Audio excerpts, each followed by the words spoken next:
Hi guys, so today we're gonna learn about use effect hook. So how we're gonna use that and what use effect hook does into this React JS and make sure first thing that all the hooks work into this function based component. These hooks not gonna be usable into the class based components, so always know that hooks are really important, and it's pretty easy to make function into this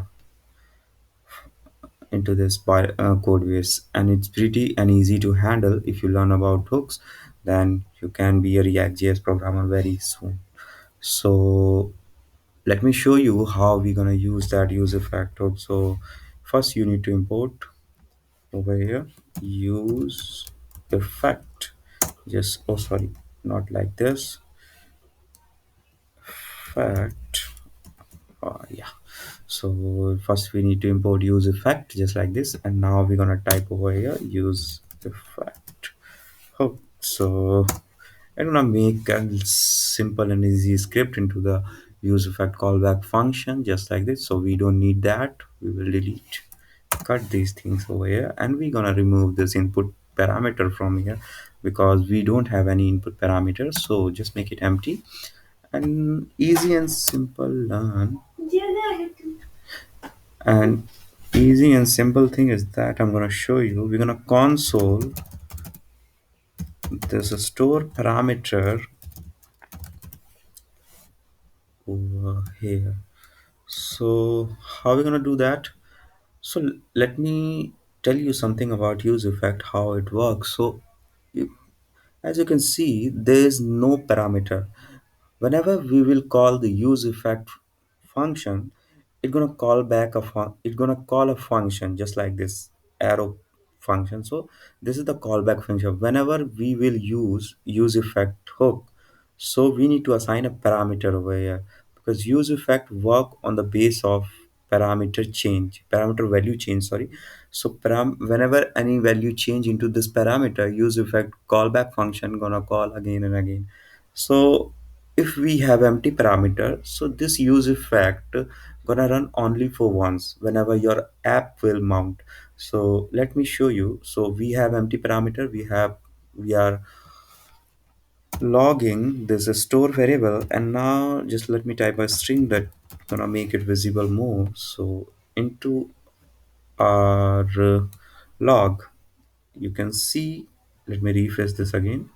So if you refresh, you can see only it's showing zero. The way store variable, the count is only zero, so that's why it's showing zero and high. That was string that we have written on that place. So if I'm increasing this value, you can see nothing gonna print into the log, and if I'm decreasing, nothing gonna print into the log. Why? Because whenever our app will mount on the empty parameter, use effect will run only for once whenever app will mount. Just remember that thing because it's very important. If you want to make it log again and again and again, so what you need to do, you need to make call on change of something. So we have a store variable because we are making change into the store variable, so we need to type store over here just like this. And now it gonna show us differently. So first you can see it's showing us 3 because we have 3 into that state. And if I click on increase, you can see 4 gonna print, 5, 6, 7, 8, and it's gonna print again and again, sorry. And if I'm decreasing this just like this, and you can see it's printing. So that's how use effect work, and it's pretty simple and straightforward to using you hooks into that function based component, and these are the key part of React.js. So that's all from this video. If you haven't understand, please let me know into the comment section. I will tell you or describe you properly. But this use effect hook gonna work just like this.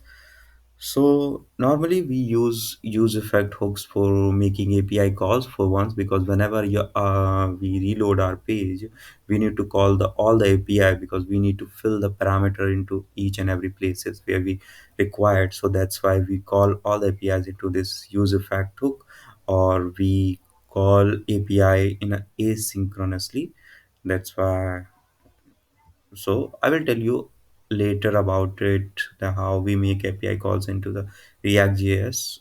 Uh, so right now that's all from it, and you if you wanna learn more into the React.js, so you can just follow me and subscribe my channel. Thank you so much. Bye bye.